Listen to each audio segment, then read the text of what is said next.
하나님 말씀 봅니다. 사무엘상 30장 21절에서 25절까지 보도록 합니다.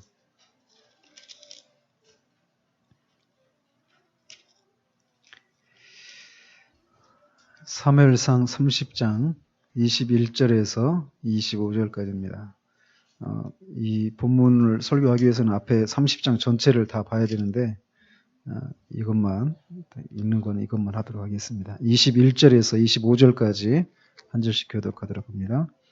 다윗이 전에 피곤하여 능히 자기를 따르지 못하므로 브솔 시내에 머물게 한 200명에게 오매 그들이 다윗과 그와 함께한 백성을 영접하러 나오는지라. 다윗이 그 백성에게 이르러 문안하매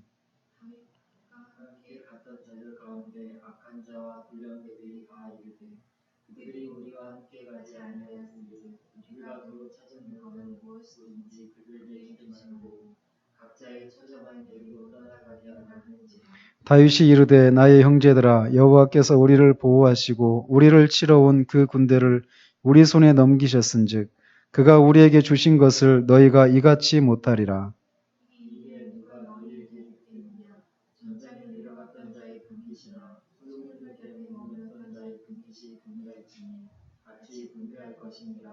같이 그날부터 다윗이 이것으로 이스라엘의 율례와 규례를 삼았더니 오늘까지 이르니라.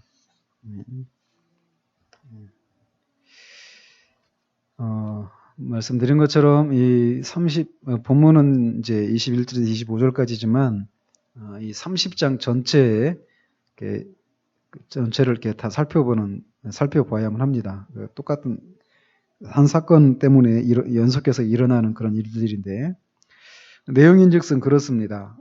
다윗과 600명의 일행들, 그러니까 뭐 군사로 나갈 수 있는 사람이 600명이었으니까 그의 아내들과 또 자녀들까지 하면 거의 2,000명 가까이 되는 사람들입니다. 그 사람들이 이 사울을 피해서 블레셋으로 들어가는데 그 블레셋의 그 성이 이제 왕도가 다섯 개가 있는데 그 중에 한 곳인 가드라고 하는 그 지역에 이제 들어가서 살게 됩니다. 그래서 가드 왕, 그러니까 도시국가죠, 일종의.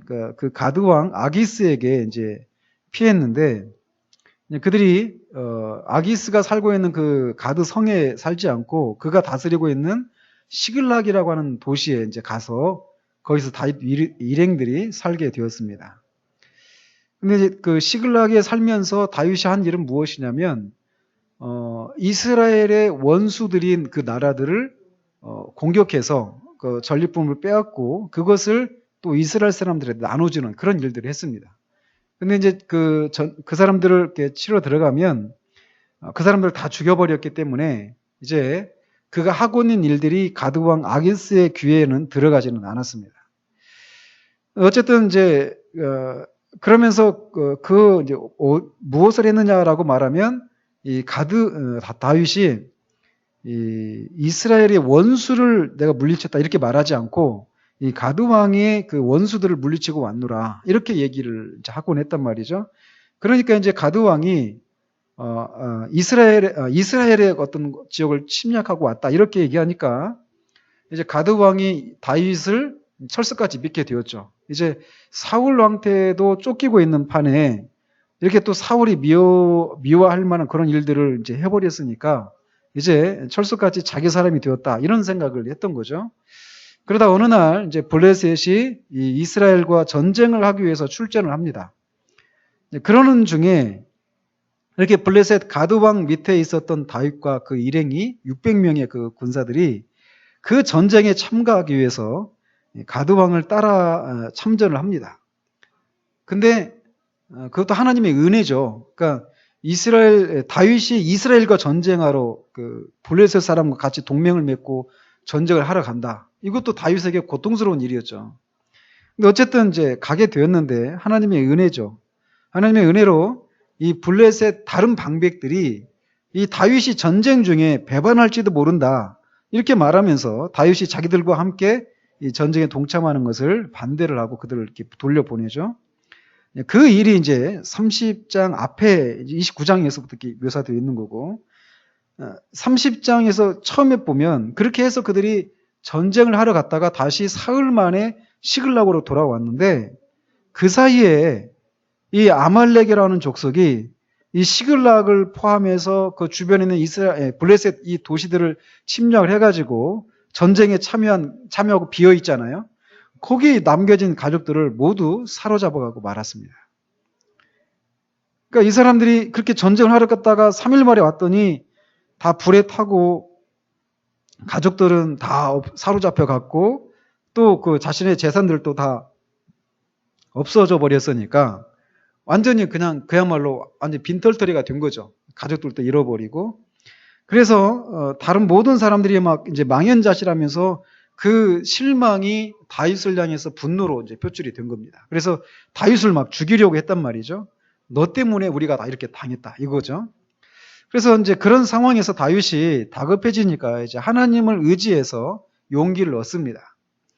그러면서 제사장 아비아달에게 에봇을 가져오라고 하고 그것을 통해서 하나님의 뜻을 이제 구합니다. 우리가 쫓아가면 이 사람들을 이렇게 잡을 수 있는지, 우리가 구원해낼 수 있는지 아닌지 이것을 이제 물었단 말이죠.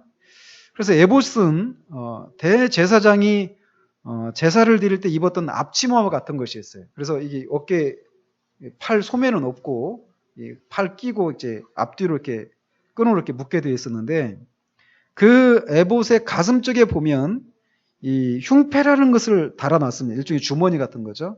그 주머니 속에 우림과 둠밈을 넣었어요. 그래서 우림과 둠밈은 이제 어떤 거냐면 일종의 주사위 같은 것인데 그거를 통해서 이 하나님의 뜻이 어디 있는가를 제사장들이 묻고 하나님의 뜻을 분별했단 말이죠. 그렇게 한 겁니다. 그러니까 에봇을 가져오라 이 얘기는 이 우림과 둠밈을 통해서 하나님의 뜻을 제사장이 묻고 이제 그 하나님의 뜻을 쫓아가겠다 이런 거죠. 이렇게 다윗은 이 절체절명의 위기를 맞았을 때 그리고 그 망연자실한 그런 상황 가운데서 그 상황을 인해서 눌려서 근심만 한 것이 아니라 이렇게 하나님의 뜻을 구했다라는 것입니다. 그래서 하나님의 뜻을 구하자 하나님은 다윗에게 그 가족들을 잡아간 군대를 뒤쫓아가면 그들을 따라잡을 수 있다 이렇게 말씀을 하십니다. 그래서 결국 그 위기 상황 가운데서 하나님의 뜻을 이제 발견하게 되는 거죠. 우리 이런 것을 통해서도 우리가 위기를 만났을 때 결국 우리는 이렇게 하나님의 뜻을 구하는 대로 이렇게 나가야 한다라는 것입니다. 그래서 이제 이 600명이 이제 가족들을 잡아간 군대를 막 뒤쫓아서 막 갑니다. 그러니까 이미 사흘길을 전쟁터에 있다가 돌아왔어요. 그러니까 이미 지쳐 있는 상태겠죠. 근데 가족들을 구하기 위해서 누군지는 모르지만 그때까지는 몰랐단 말이에요. 이 사람들을 쫓아가려고 이제 막 쫓아가는 겁니다. 그런데 브솔 시내라고 하는 게 시내가 있는데 거기를 건너가려고 하는데 먼 길을 달려오느라고 지친 대부분 다 지쳐 있는데 그중에 특별히 200명이 자신들은 도무지 이 시내를 건너가지 못하겠다. 가서 건너가도 자기들은 전쟁을 할 수도 없고 오히려 짐만 들 것이다. 이런 얘기를 했던 것 같아요. 그래가지고 자신들은 더 이상 갈 수 없다고 하니까 다윗이 그 200명을 브솔 시내에 남겨놓고 나머지 400명만 데리고 이 아말렉 군대를 뒤쫓아갑니다. 그렇게 막 다급하게 아말렉 군대를 쫓아가는 중에 애굽 사람 한 명을 들에서 만납니다. 근데 그 사람은 이 사흘 동안 아무것도 먹지 못하고 마시지 못한 상태 가운데 있었던 사람이었어요. 그러니까 그대로 내버려두면 죽겠죠. 광야에 있으니까.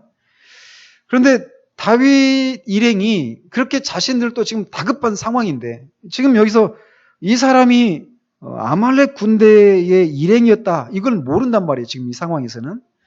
근데 그렇게 다급한 상황인데도 불구하고 그를 죽을 수도 있는 그 사람을 그냥 못 본 채 내버려두고 지나가지 않고 그에게 이제 먹을 것과 물을 마시게 합니다.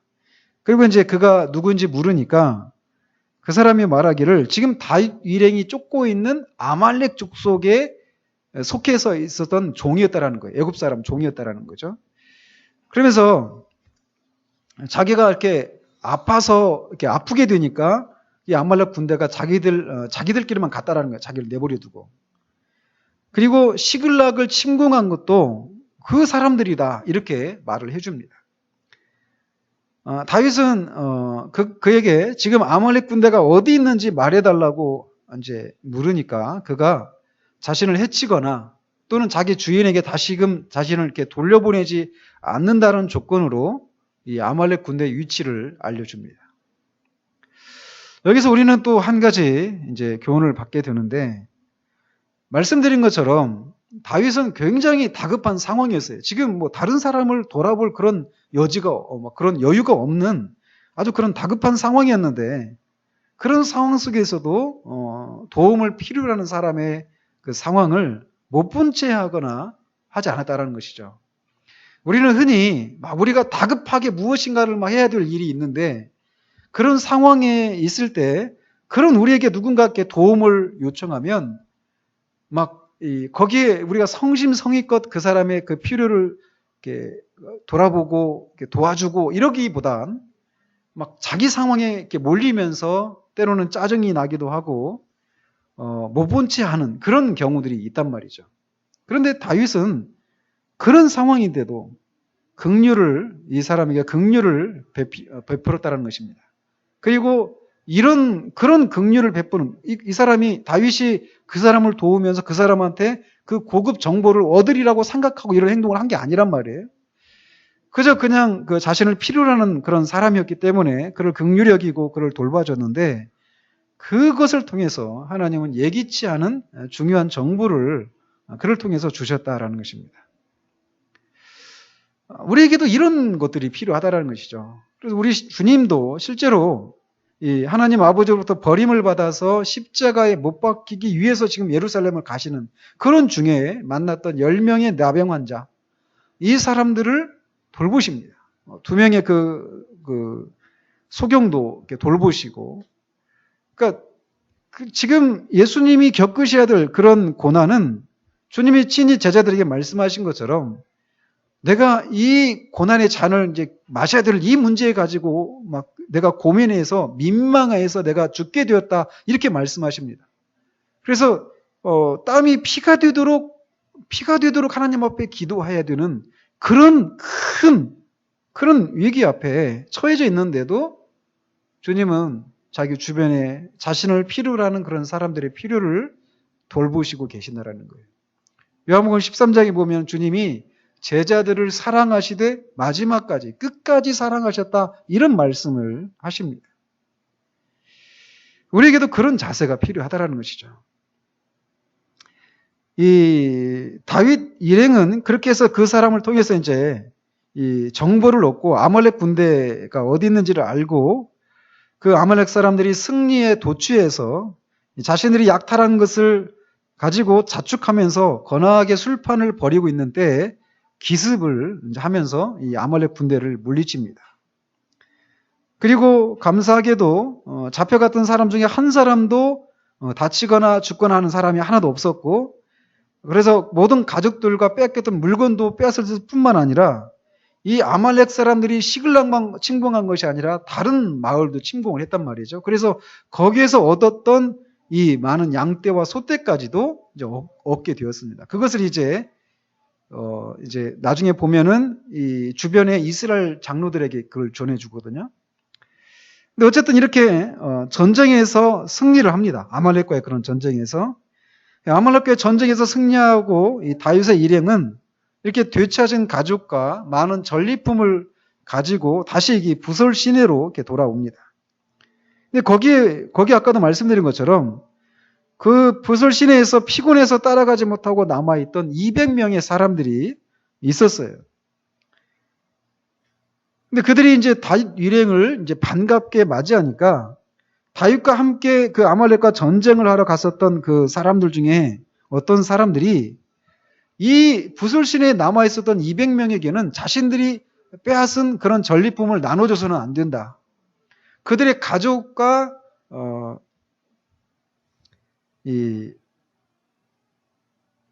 그들의 가족만 데리고 돌아가게 하자. 이렇게 선동을 합니다.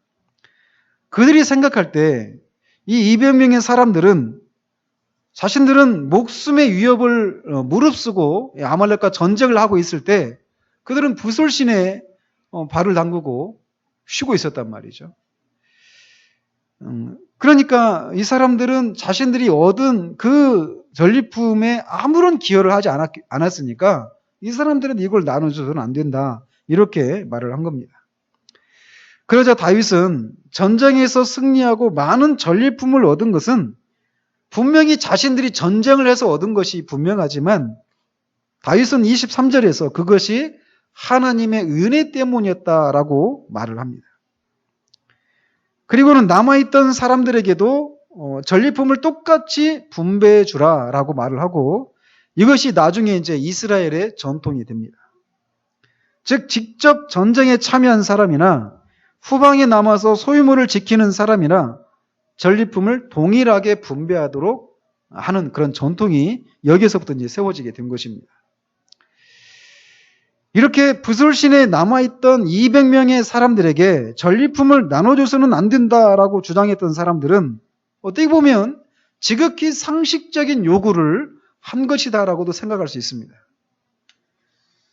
그렇지 않습니까? 자신들은 목숨의 위협을 무릅쓰고 이 아말렉과 전쟁을 했는데 이 사람들은 부솔신에 남아가지고 신에 발 담그고 있었을 거란 말이죠.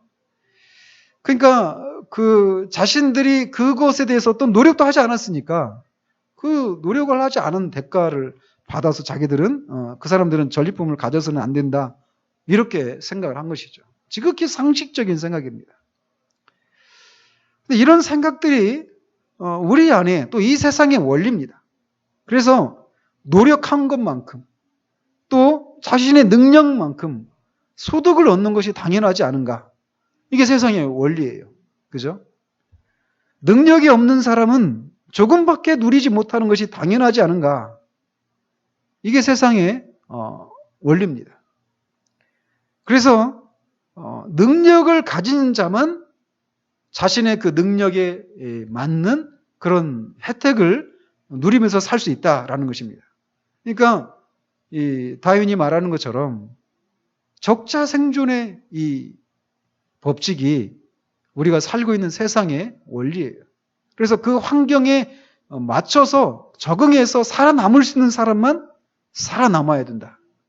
그런 능력이 부족한 사람은 도태되어야 된다. 그래서 그들이 능력이 없는 것만큼 그런 대우를 받는 것은 당연한 것이다. 이게 이 사람들이 갖고 있는 생각이었습니다. 그리고 이것이 세상의 원리예요. 그런 것이 교회 안에도 들어올 수 있습니다. 그래서 교회 안에서 어떤 사람이 새롭게 들어와서 적응을 못하면 그거는 또 그 사람의 몫으로 우리가 다 돌려버리기 쉽습니다. 학교에서도 누군가 많은 사람들로부터 따돌림을 당하면 그것도 그 사람의 몫으로 생각을 합니다. 사회에서 못 배우고 못 가진 사람들이 받는 이런저런 불이익도 그들의 몫이라고 생각을 한단 말이죠. 세상은 이런 원리에 의해서 움직여 갑니다. 이 400명의 무리 중에 어떤 사람들이 이런 세상의 전형적인 이런 매몰찬 모습을 보여주고 있다는 거예요. 지극히 상식적일 수 있지만 매몰찬 것이란 말이죠. 그리고 실제로 그들을 향한 성경의 평가는 악한 자와 불량배들이라고 말을 합니다. 그러니까 이런 생각을 갖고 있는 사람을 향해서 악한 자요 불량배라고 말씀하고 있는 거예요. 지극히 우리는 상식적인 문제라고 생각하는데 그렇지가 않다라는 것이죠. 이렇게 이런 것이 적자생존의 법칙에 의해서 살아남을 자는 살아남고 도태할 자는 도태하는 자기 능력에 맞게 자신의 삶을 유지해야 된다. 이것이 세상의 원리라면 하나님 나라의 원리는 긍휼과 관대함입니다. 우리는 다윗에게서 그 모습을 보는 것입니다. 다윗은 자신들이 전쟁에서 승리한 것이 하나님의 은혜였음을 그는 분명하게 기억을 하고 있습니다. 하나님의 나라는 전적으로 하나님의 은혜를 입은 사람들이 속한 나라입니다. 우리는 가장 먼저 하나님 나라에 속하기 전에 죄 문제를 해결해야 되거든요. 이 죄 문제를 우리의 선행과 우리의 그 구원받고자 하는 우리의 열심, 이런 것으로 우리가 구원받은 것이 아니라 오직 하나님의 은혜로 그리스도를 통한 죄 사함을 받은 사람들이 바로 속한 나라가 하나님의 나라인 것이죠. 그뿐만 아니라 죄 문제를 하나님의 은혜로 우리가 용서를 해결받았다라고 하는 생각을 가지고 있을 뿐만 아니라 자신이 누리고 있는 모든 것이 전적으로 하나님의 은혜로 말미암은 것이다라고 고백하는 사람들의 모임이 바로 하나님의 나라이기도 합니다. 다윗은 이것을 잘 알았습니다. 그래서 말씀드린 것처럼 23절에서 자신이 전쟁에서 승리한 것이 자신들의 어떤 전략과 전술 때문에 그런 것이 아니라 하나님의 은혜였음을 밝히고 있는 것입니다. 우리는 이 사실을 늘 잊지 말아야 합니다. 우리는 이 세상에 살고 있기 때문에 이 세상의 원리가 우리도 모르게 우리 안에 들어와 있습니다. 그래서 우리가 주변에 그런 사람들을 보면서 그들이 어떤 이 부설신에 있는 이 200명의 사람들 같이 전쟁에 참여할 수 없을 정도로 피곤에 절어 있는 그 사람들과 같이 그 많은 약자들, 그런 다른 사람들의 그런 도움과 돌봄을 필요로 하는 그런 사람들의 모습을 보면서 그 사람들이 그러니까 그렇게 되는 거지라고 한 이런 생각을 가져서는 안 된다라는 거예요. 우리가 지금 누리고 있는 모든 것은 하나님의 은혜로 말미암은 것입니다. 우리의 건강, 우리의 물질, 우리의 두뇌, 우리의 재능, 우리의 시간, 또 우리가 받은 구원, 이 모든 것은 만물의 주인이신 하나님이 은혜로 주신 것입니다. 아무런 값도 없이 거저받은 것이라는 거예요. 그러므로 우리가 거저받았기 때문에 거저 주어야 합니다. 근데 우리가 이런 상황에 어떤 도움을 필요로 하는 사람이 있었을 때 우리가 거저받았다라고 하는 이런 생각을 하지 못하고 그 사람이 지금 어떤 필요를 하고 어떤 필요 가운데 있다라고 하는 것을 보기보다 그 사람이 지금 처해 있는 그 상황이 그 사람 탓이다 이렇게 생각하면서 그 주변에 있는 사람들에 대해서 우리가 인색해지기 쉬운데 우리는 그렇게 해서는 안 되는 사람이라고 하는 것을 이 본문은 우리에게 보여주고 있습니다. 그러므로 우리는 주변의 약자들, 다른 사람들과 같이 힘차게 살아가지 못하고 부설신에서 지쳐있는 그런 사람들에게 은혜를 베풀고 그들을 관대하게 대해야 한다는 것입니다. 단지 마음으로만 그들을 불쌍히 여기는 것이 아니라 실제로 구체적인 도움을 주어야 합니다. 야고보 사도는 그렇게 말하잖아요. 옷을 입지 않은 사람한테 좀 따뜻하게 입고 다니세요. 이렇게 말하는 건 아무 도움이 되지 않는 거라는 거죠. 실제로 그에게 그런 것을 채워줘야 한다는 것이죠. 이렇게 우리는 실제로 구체적인 그런 도움을 주어야 한다는 것입니다. 우리가 우리의 죄로 인해 수고하고 무거운 짐을 지고 살아갈 때 우리 주님께서 은혜로 우리를 십자가의 그늘에서 우리를 쉬게 했다라고 하는 것을 기억을 해야 합니다. 우리는 다른 사람에게 어떤 복음을 전할 때도 늘 그런 생각을 갖기가 쉬워요. 왜냐하면 우리도 이 복음을 받아들일 때 복음을 받아들이지 않았던 지금 안고 있는 그 사람들이 보이는 그런 요소들이 우리 안에도 있었거든요. 우리가 복음을 받아들일 수 있었던 것은, 복음을 믿을 수 있었던 것은 하나님께서 그 복음을 깨닫게 하시고 그것을 믿을 수 있는 믿음을 우리에게 선물로 주셨기 때문에 우리가 구원을 받은 거란 말이에요. 근데 우리가 구원을 받고 나면 이 사실을 자꾸 잊는 경향이 있습니다. 그래서 우리가 누군가에게 복음을 전하고 구원의 복음을 이렇게 전할 때 그가 그런 어떤 반응, 합당한 반응을 하지 않을 때 우리도 그랬다라는 사실들을 잊고 그 사람을 우리가 당신이 구원받지 못한 것은 그런 모습 때문에 그래 라고 하는 이런 생각을 갖기 쉽다라는 것입니다. 그런데 우리는 기억해야 돼요. 우리도 정말 하나님의 은혜로 구원받았습니다. 하나님의 은혜가 아니었으면 여기 있는 우리 중 아무도 복음을 믿을 수 있는 사람은 아무도 없습니다. 그러면 우리는 구원의 은혜뿐만 아니라 이 죄로 인해서 수고하고 무거운 짐을 자신의 삶 가운데서 겪고 있는, 짐을 지고 있는 그 사람들에게 은혜를 베푸는 그런 관대한 사람들이 되어야 할 것입니다. 기도하겠습니다. 하나님 아버지, 우리는 종종 우리가 받은 구원이 또 우리가 누리고 있는 이런저런 많은 삶 가운데 누리고 있는 많은 것들이 우리의 노력으로 얻은 것이라고 생각하는 그런 생각이 무의식의 영역 속에 우리 안에 자리하고 있는 것을 보게 됩니다. 그래서 누군가가 우리의 필요를, 우리의 도움을 요구하는 그런 상황 가운데 있을 때 그 사람들을 보며 이 부솔신에 남겨졌던 사람들에게 전리품을 주지 말아야 된다라고 말했던 그 사람들과 같은 그런 생각들을 우리가 가질 때가 많이 있는 것을 봅니다.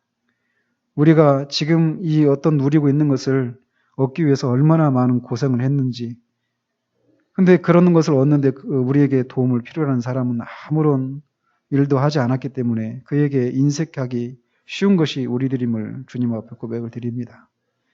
그러나 우리가 전적으로 하나님의 은혜로 우리가 구원을 받았고 우리가 누리고 있는 모든 것이 하나님의 은혜로 우리가 누리고 있는 것임을 기억하고 정말 그런 것을 우리가 얻고 있는, 누리고 있는 것을 위해서 아무것도 하지 않은 그 사람들에게도 우리가 거저 베푸는 은혜로 관대하게 대하는 그런 사람들 될 수 있도록 주님 도우시기 원합니다. 예수 그리스도 이름으로 기도합니다. 아멘.